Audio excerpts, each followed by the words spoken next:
Well, hello everyone. Welcome to the Econobox garage. I'm just starting off with things a little differently today. In the previous video, you will have seen that I replaced the side cover gasket, as I suspected that was the source of a significant oil leak.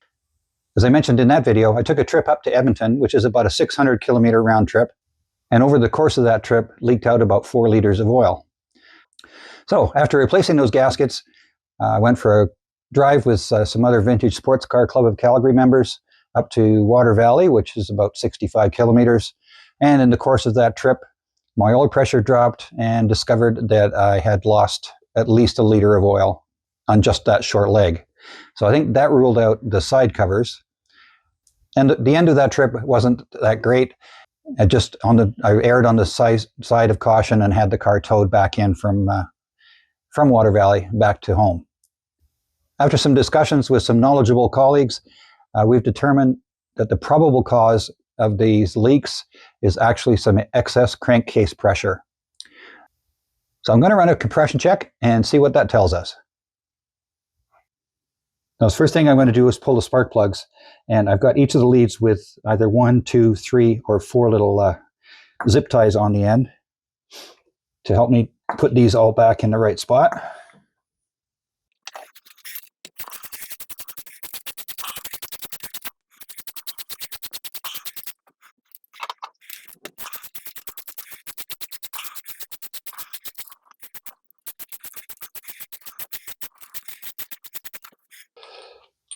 All right, so now that those are out, I'll get my compression gauge.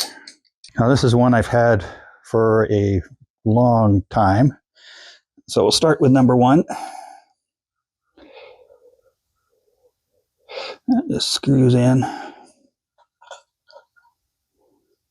All right. The nice thing with the way this car was built, I don't have to have the keys because I don't need to turn the ignition on. And then I can just reach into the cab and pull the starter. And then let's see what that does for number 1. Oh, make sure it's not in gear. Okay, that's in neutral. Let's go. Okay, now car's been sitting overnight. It's cold and it's dry. So let's see what we come up with here.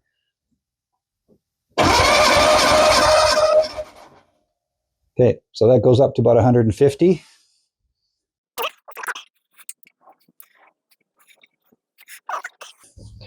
Number 2. And again, up to 150. Okay, let's go with number 3. That's up to about 130.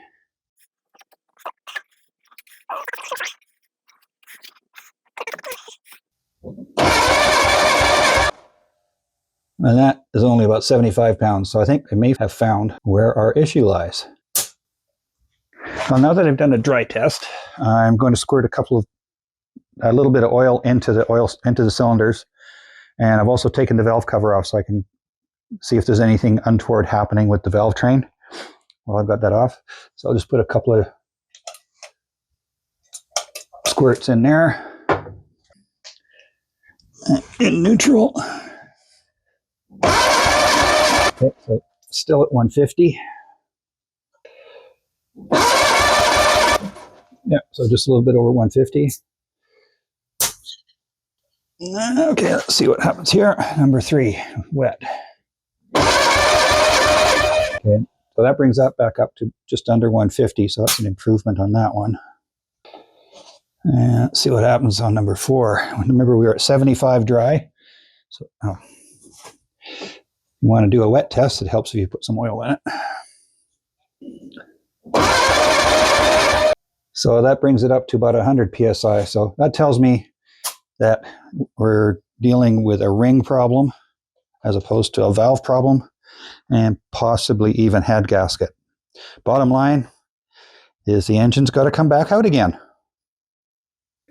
Well, that's a little disappointing, and after doing a bit of further research, one of the potential causes of the problem we're having is in the summertime I run with this valve closed.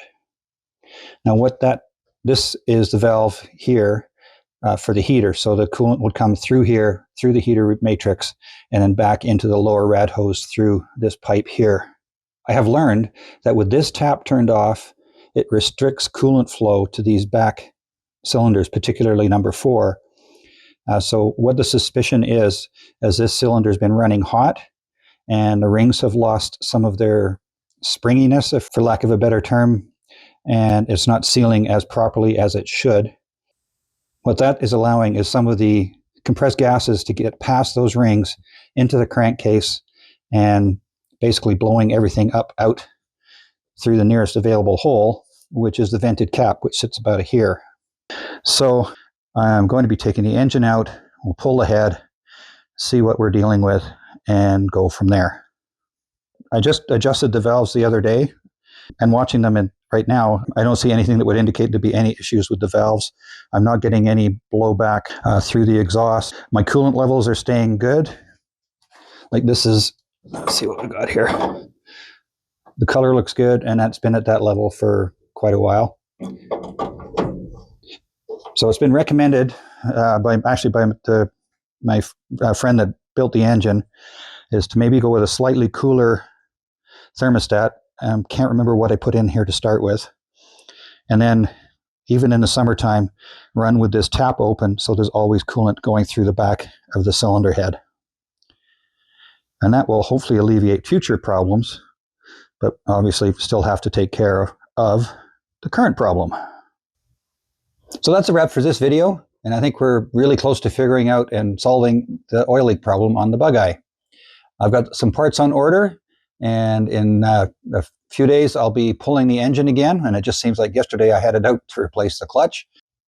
If you'd like to catch up on the previous video, I'll put a link to that in the top corner, and if you want to see where this whole project started, I'll put a link to that video in the bottom corner. If you enjoyed the video, please be sure to share it with your friends, hit the like button, hit the subscribe button, and don't forget that little bell icon. Click on that and you'll get notified when the next video comes out. If you have any suggestions or ideas, please be sure to leave those in the comment section below. My name is Ian. This is the Econobox Garage. We'll see you next time.